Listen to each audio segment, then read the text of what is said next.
Tes, tes. Oke. Bismillahirrahmanirrahim. Kita lanjutkan materi kita hari ini. Masih terkait dengan performance rating dan allowance. Kalau tadi kita sudah bahas banyak hal terkait dengan PR atau performance rating, mulai dari performance normal seperti apa, kemudian bagaimana kita membandingkan dengan normals, untuk operator yang kita observasi, dimana dari sini kita bisa dapatkan yang namanya adalah rating ya, performance ratingnya. Ada 4 metode yang tadi kita bahas, ada speed rating, ada Westinghouse rating, kemudian synthetic, sama objective rating ya. Dimana dari salah satu dari metode ini itu bisa kita gunakan untuk menentukan waktu normal. Nah, setelah kita peroleh waktu normal, di sini kan targetnya kan belum selesai ya. Target kita adalah kita dapat waktu baku atau waktu standar.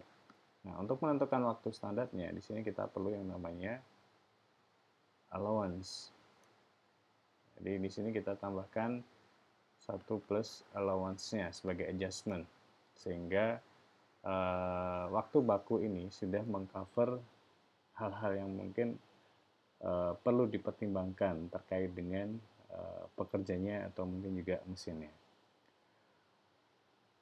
Nah, dalam tempat kerja atau workplace biasanya ada interupsi-interupsi atau gangguan-gangguan yang seringkali terjadi. Nah, interupsi atau gangguan ini bisa berupa work related atau yang berkaitan dengan pekerjaan. Sebagai contoh misalkan, mesin mengalami breakdown nih, kerusakan. Otomatis kan ketika mesin berhenti, nah itu akan mengganggu aktivitas prosesnya sehingga dia perlu diperbaiki. Ini merupakan salah satu bentuk interupsi yang terjadi di tempat kerja. Atau katakanlah si operator dia harus nunggu working process dari proses yang sebelumnya. Jadi dia nunggu WIP-nya dari misalkan workstation yang sebelumnya. Nah, di sini karena dia menunggu, otomatis tidak ada aktivitas lain, maka di sini akan terjadi interupsi. Atau bisa juga mesin tadi ya, mesin dia mengalami kerusakan, nggak ada yang megang atau nggak ada yang memperbaikinya karena harus nunggu partnya atau dia menunggu toolsnya untuk perbaikan. Nah, ini bisa juga menjadi semacam interupsi dalam tempat kerja. Bisa juga interupsi ini berupa operator dia menerima instruksi dari atasannya atau dari group leadernya.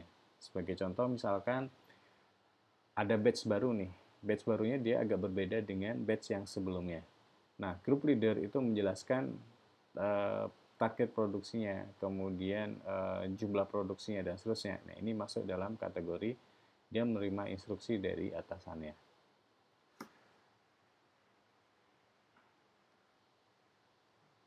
Nah, interupsi yang lainnya ini bisa berupa work related talk atau percakapan yang terkait dengan pekerjaan. Mungkin kalau di manufacturing itu mungkin nggak terlalu banyak, tapi mungkin kalau di service itu ada banyak sekali. Nah, sebagai contoh misalkan, saya paling suka contoh ketika di kelas ya, biasanya saya ngasih contoh misalkan yang berhubungan dengan atau kasir di McD ya. Nah, kasir di McD ini katakanlah dia menerima pembayaran dari customer. Nah, kebetulan metode pembayaran yang dilakukan customer ini relatif atau tergolong baru. Nah, yang terbaru misalkan Dana gitu ya, pakai Dana atau mungkin GoPay ketika awal-awal banget gitu. Nah, si kasirnya itu nggak paham. Kemudian dia bertanya ke supervisornya, kemudian dia menerima penjelasan. Nah, ini masuk kategori work related talk. Atau bisa juga contohnya misalkan di bank gitu ya, ada bertemu dengan customer service, kemudian ada permasalahan, dia menelpon atasannya untuk menerima penjelasan. Nah, ini kaitannya dengan work related talk yang akan mempengaruhi atau menjadi semacam gangguan atau interupsi dalam tempat kerja. Yang lainnya ini bisa terkait dengan rest break, jadi istirahat untuk overcome kelelahan tadi, sama seperti yang tadi ya, ketika kita kuliah online saya break beberapa kali, itu sebenarnya salah satu cara untuk overcome fatigue-nya, salah satu bentuk interupsi dalam tempat kerja. Atau bisa juga interupsinya itu berupa gangguannya berupa proses clean up. Ini terjadi misalkan perpindahan antar shift, atau bisa juga terjadi di akhir shiftnya.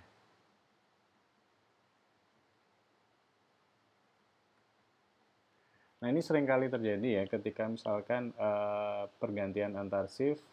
Nah, operator di shift yang sebelumnya dia harus membersihkan atau menyelesaikan pekerjaannya sambil menunggu operator berikutnya datang. Nah, di sini biasanya ada proses cleaning dan akan berpengaruh terhadap interupsi atau gangguan di tempat kerja.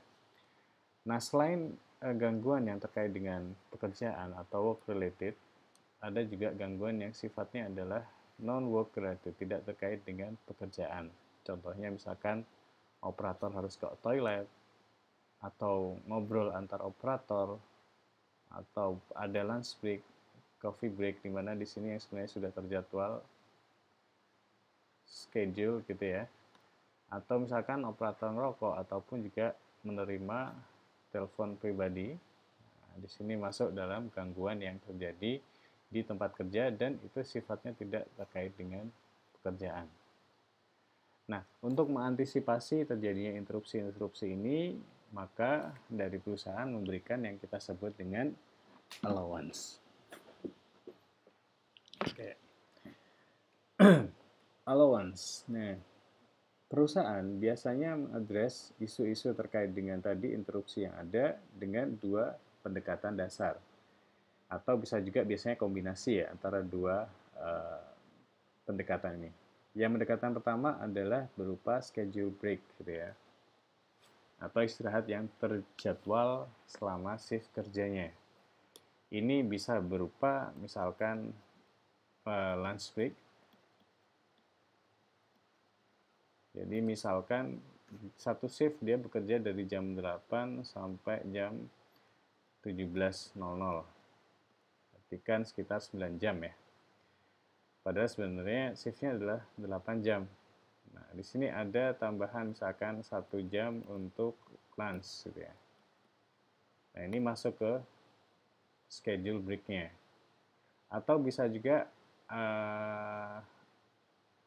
misalkan tiap 1 jam ada istirahat tambahan 10 menit. Nah, ini terjadwal. Artinya di sini adalah bagaimana perusahaan berikan allowance, kelonggaran bagi pekerjanya untuk mengovercome atau mengurangi tingkat kelelahan pekerja, fatigue-nya. Terus pendekatan yang kedua adalah dengan memberikan PFD allowance atau kelonggaran terkait dengan personal needs, fatigue, dan unavoidable delay yang ditambahkan ke normal time sehingga kita dapatkan waktu standar atau waktu baku. Nah, biasanya perusahaan akan mengkombinasikan dua ini ya, antara schedule break dan PFD allowance-nya. Kalau yang schedule break, di sini mungkin tidak akan mengganggu terkait dengan shift work-nya atau waktu kerjanya. Sementara untuk PFD allowance ini akan berpengaruh terhadap waktu baku atau waktu standarnya. Selain dua approach ini, ada approach yang lainnya, misalkan contingency allowance, kemudian ada policy allowance, training allowance, dan terakhir learning allowance. Ini nanti akan kita coba lihat ya, di terakhir seperti apa contingency allowance, policy, training, dan learning allowance-nya. Oke, kita lanjutkan allowance yang berpengaruh terhadap waktu standar time, yang ditambahkan dengan normal time-nya. Ini meliputi ada allowance terkait dengan personal needs-nya, ke toilet, atau misalkan dia butuh untuk minum, atau break sebentar. Ini masuk ke personal need. Kemudian ada basic fatigue, F. termasuk juga variable fatigue, ini masuk F juga. Untuk yang personal need dan basic fatigue ini sifatnya adalah allowance atau kelonggaran yang sifatnya konstan. Itu bisa diberikan prosentasenya. Oke, sekian persen untuk personal need dan basic fatigue-nya. Kemudian ada tambahan yang kita sebut dengan variable fatigue. Misalkan, oh dia butuh, dia harus melakukan pekerjaan mengangkat bebannya sekian kilo, 10 kilo. 10 kilo ini akan berpengaruh terhadap ini ya, kelelahannya. Nah, maka di sini harus diberikan semacam variable fatigue yang bisa digunakan untuk menurunkan tingkat kelelahan yang akan dialami oleh pekerjanya. Ini untuk yang variable fatigue. Kemudian selain personal need dan fatigue, ini juga ada kaitannya dengan delay-nya. Baik itu yang sifatnya unavoidable delay ataupun yang avoidable delay-nya. Nah, dua ini berarti kaitannya dengan delay dan masuk dalam kategori special allowance. Selain delay, ini nanti biasanya juga ditambahkan ada tambahan sekian persen allowance atau extra allowance ya untuk mengovercome aktivitas atau kelonggaran yang tidak terkait dengan personal atau tidak terkait dengan fatigue dan delay-nya. Nah, dari sini nilai persentase-persentase yang ada itu kita jumlahkan, kita dapatkan nanti yang kita sebut dengan total allowance-nya. Oke, kita masuk ke PFD allowance. Personal time, fatigue, dan delays. Untuk yang personal time, ini biasanya allowance yang diberikan ke pekerja untuk dia harus pergi ke toilet ataupun dia menerima telepon atau segala sesuatu yang terkait dengan personal atau basic needs-nya si operator. Biasanya diberikan fix sebesar 5%. Kemudian ada fatigue allowance, di mana di sini untuk mengovercome kelelahan ya tentunya. Ini nanti penentuannya ini biasanya negosiasi, bisa juga negosiasi atau juga menggunakan resting allowance formula gitu ya, pakai rumus. Atau nanti akan saya tunjukkan tabelnya. Nah, kita fokus ke fatigue or rest allowance-nya. Jadi kelonggaran terkait dengan fatigue, kelelahan ataupun istirahat ini diberikan untuk mengkompensasi pekerja terkait dengan waktu yang harus dialokasikan bagi dia untuk mengatasi atau mengovercome fatigue karena stres yang terkait dengan pekerjaan atau kondisi lingkungan kerja. Nah, untuk menentukan tingkat atau berapa persen allowance terkait dengan fatigue-nya, perlu kita lihat dari faktor fisiknya, apa sih yang menyebabkan kelelahan pekerjanya. Oh, dia pekerjanya posturnya berdiri atau posisi bodinya, posisi tubuhnya tidak normal. Dia harus membutuhkan force yang tinggi. Termasuk juga dihitung ternyata muscular energinya itu cukup tinggi. Nah, di sini maka kita bisa berikan tambahan allowance yang mungkin cukup besar. Atau bisa juga kelelahan yang dialami oleh pekerja itu sifatnya adalah mental atau terkait dengan cognitive factor-nya. Jadi pekerjaannya itu dia membutuhkan konsentrasi atau atensi yang cukup tinggi. Ini misalkan contohnya operator untuk inspeksi ya, dia harus konsentrasi, harus pay attention dengan objek yang dia inspeksi. Otherwise, kalau misalkan dia tidak konsentrasi, maka ada barang cacat yang tidak di reject atau mungkin barang yang sebenarnya fine saja tapi ternyata dia reject dan seterusnya. Nah, ini kaitannya dengan mental dan cognitive factor-nya. Bisa juga kaitannya dengan mental strain atau monotoninya. Jadi aktivitas kerjanya misalkan rakit itu cukup monoton, ini akan menimbulkan faktor terkait dengan mental gitu ya. Atau pekerjanya terus-terusan dia harus mantengin layar monitor gitu ya. Ini contohnya misalkan di air traffic controller, dia harus mantengin terus radar, posisi pesawat ada di mana dalam jangka waktu yang mungkin cukup lama, ini akan menimbulkan eye strain. Nah, di sini perlu adanya tambahan allowance terkait dengan kelelahan. Bisa juga kelelahan itu disebabkan oleh faktor-faktor lingkungan ataupun kerjaan, seperti lightingnya yang cukup buruk, kurang baik, terus noisy, karena ketika misalkan cukup berisik itu akan berpengaruh juga, ada fume-nya, ada panasnya, ataupun juga kondisi-kondisi atmosfer ya, udara. Nah, ILO sendiri, kalau ILO ya, International Labour Organization sendiri, itu dia sudah memberikan panduan untuk memberikan penetapan allowance-nya. Untuk constant allowance tadi, yang tadi ya, ada personal needs sama basic needs, ini biasanya diberikan sekitar 5% untuk personal needs-nya dan 4% untuk basic fatigue-nya. Jadi ini terlepas dari fatigue tambahan atau variabel fatigue yang berpengaruh. Nah, kalau misalkan sebagai contoh terkait dengan posture gitu ya, pekerjaannya dia banyak berdiri. Nah, berarti di sini ditambahkan allowance-nya adalah 9 plus 2, 11%. Atau ternyata aktivitasnya sih dari posturnya cukup berbahaya gitu, awkward gitu ya, canggung. Maka di sini ditambahkan bukan lagi 2 tapi mungkin 10. Atau mungkin juga kombinasi dari dia berdiri kemudian awkward, maka di sini ditambahkan 9 ini plus 12. Jadi menjadi 21%. Termasuk juga tadi saya sampaikan kaitannya dengan illumination levelnya, atau ada visual strain-nya, ada mental strain atau monotoni. Di sini akan berpengaruh terhadap penambahan jumlah prosentase untuk allowance-nya.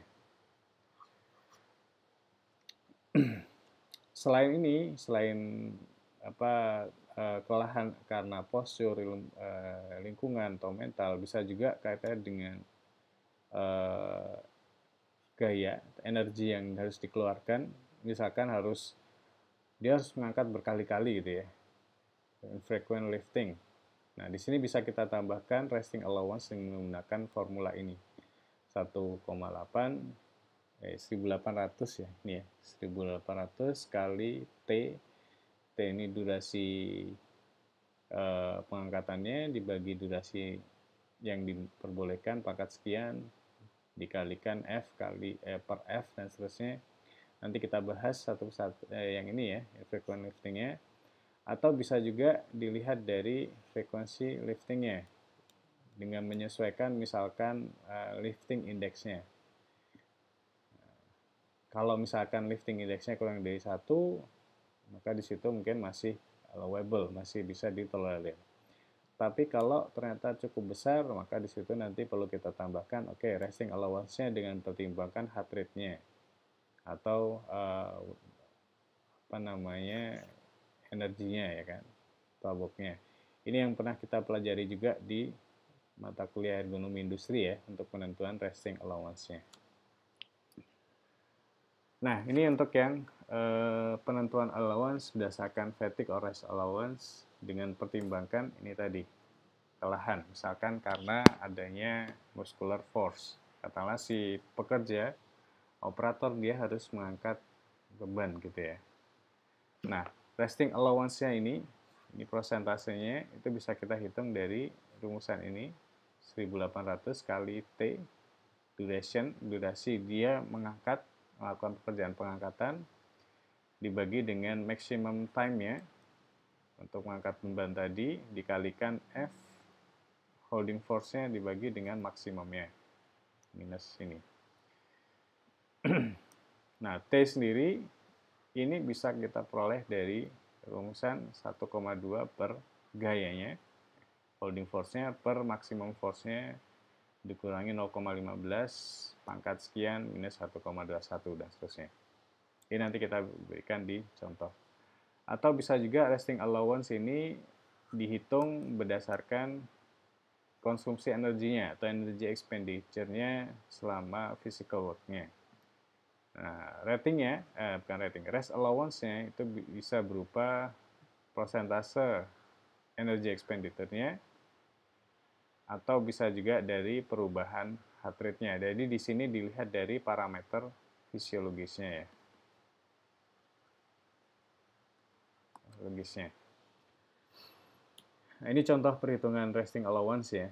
Untuk aktivitas misalkan dia menggunakan infrequent use of muscular force gitu ya. Nah, katakanlah seorang pekerja dia melakukan pengangkatan beban kerja seberat 18,2 kilo atau 40 pon ya. Aktivitasnya kurang dari less than once every 5 minutes. Jadi di sini frekuensinya cukup kecil gitu ya. Nah, pertama kita hitung berarti maximum holding force-nya itu adalah 40% dari average person-nya. Nah, asumsinya katakanlah maksimalnya adalah dia mengangkat sekitar 100 pon ya. Nah, dari sini kita bisa hitung waktu yang diperbolehkan, maksimum time-nya itu adalah tadi ya, rumus 1,2 dibagi dengan 0,4 minus 0,15 pangkat 0,618 dikurangi 1,21 atau maksimal itu dia mengangkat 1,62 menit. Nah, katakanlah misalkan pengangkatannya itu kurang less than once gitu ya. Setiap 5 menit sekali itu setidaknya 1 kali dia pengangkatan. Artinya kita bisa isi T kecilnya tadi itu dengan 0,05 dan maximum holding time-nya adalah 1,62. Dari sini kita bisa hitung resting allowance-nya adalah yang tadi 1800 kali 0,05 ini tadi karena frekuensi liftingnya sangat jarang dibagi maximum holding time-nya 1,62 pangkat 1,4 ya dikalikan 0,4 ini yang tadi F-nya tadi F per F ya dikurangi 0,15 pangkat setengah. Kita peroleh ternyata resting allowance-nya adalah sekitar 6,96 atau 7%.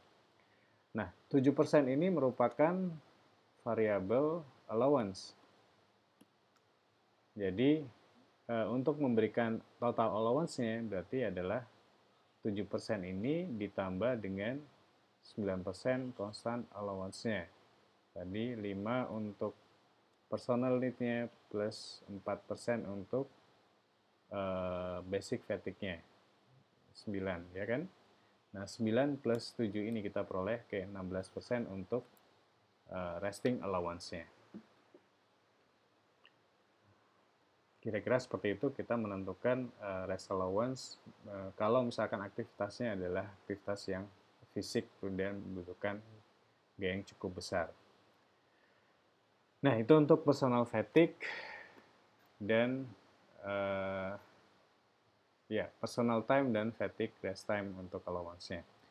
Nah, untuk yang delay di sini biasanya ya tentunya yang terkait dengan work related dan ini biasanya terkait dengan tanggung jawab dari manajemen dan random gitu ya sifatnya.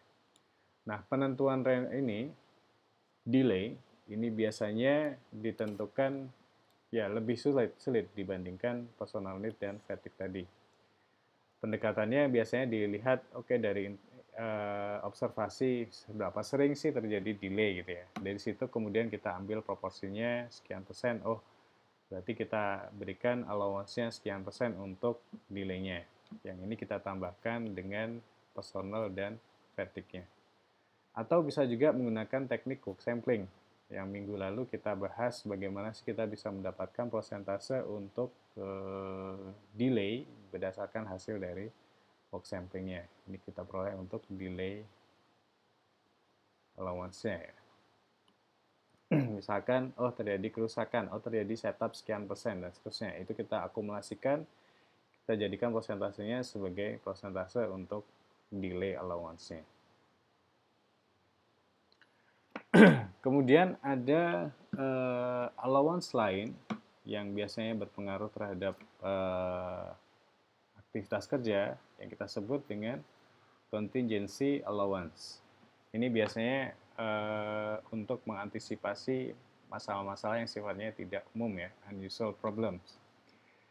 Jadi ada permasalahan yang seringkali terjadi terutama terkait dengan tasnya ataupun peralatan produksi yang digunakan untuk melakukan aktivitas. Nah, di sini biasanya allowance itu kita berikan dengan melihat terkait dengan material partnya. Katakanlah misalkan, oh ternyata material yang kita peroleh itu dari vendor atau dari supplier itu tidak sesuai spesifikasi, sehingga ada butuh tambahan waktu untuk melakukan koreksinya ya, perbaikan, entah itu resizing atau mungkin perlu machining lagi dan seterusnya. Nah, ini di sini masuk dalam contingency allowance-nya. Atau bisa juga ternyata ada masalah terkait dengan prosesnya. Katakanlah manufacturing prosesnya itu terlalu banyak variabilitasnya sehingga berpengaruh terhadap hasil outputnya. Akibatnya, si operator itu harus melakukan inspeksi tambahan. Nah, ini merupakan contingency allowance yang bisa kita berikan untuk mengantisipasi intervensi terkait dengan waktu tadi ya, waktu bakunya. Atau bisa juga terkait dengan equipment-nya. Katakanlah mesinnya dia mengalami breaking down, sehingga di situ perlu ada perbaikan. Atau lebih sering dibandingkan unavoidable delay factor-nya. Jadi kita sudah menentukan unavoidable delay gitu ya. Tapi ternyata mesin yang ada atau peralatan yang ada itu ternyata frekuensi kerusakannya lebih besar, lebih banyak. Maka di sini kita bisa tambahkan contingency allowance terkait dengan equipment-nya. Itu kira-kira untuk penjelasan terkait dengan allowance atau kelonggaran yang diberikan untuk kasus-kasus tertentu yang tidak umum gitu ya. Kemudian ada yang kita sebut dengan policy allowance. Ini biasanya untuk mengcover situasi kerja khusus atau spesial. Nah, contohnya adalah mesin allowance. Jadi allowance yang diberikan untuk mesin, bukan ke manusianya. Ini contohnya misalkan pekerjanya itu tidak punya kontrol langsung. Ya, kalau misalkan ke mesin kan paling dia cuma bisa kontrolnya adalah ngatur speednya, setupnya, dan seterusnya. Nah, tapi dalam proses setup, dia harus proses warming up. Nah, proses warming up ini kan nggak bisa dikontrol oleh si operator, nggak bisa dipercepat ya kan. Katakan misalkan proses loadingnya sekitar 10 menit untuk setupnya. Nah, pekerja otomatis dia nggak bisa mempercepat prosesnya sehingga menjadi lebih cepat. Nah, maka di sini kita tambahkan policy allowance-nya berupa kelonggaran untuk mesin atau machine allowance-nya. Yang di sini bisa kita tambahkan terkait dengan waktu standar untuk proses ketika aktivitas tersebut itu melibatkan mesin gitu ya. Tentunya ini biasanya kita lihat maksimumnya kan ya, kalau dia sifatnya adalah concurrent atau paralel dengan operator dan mesinnya. Ini policy allowance. Kemudian ada allowance lainnya seperti training. Jadi katakanlah misalkan untuk pekerja baru dia butuh penyesuaian, maka di sini perlu adanya training bagi pekerja sehingga membutuhkan waktu ataupun juga proses learning-nya ya. Ini allowance tambahan ya terkait dengan pekerja baru.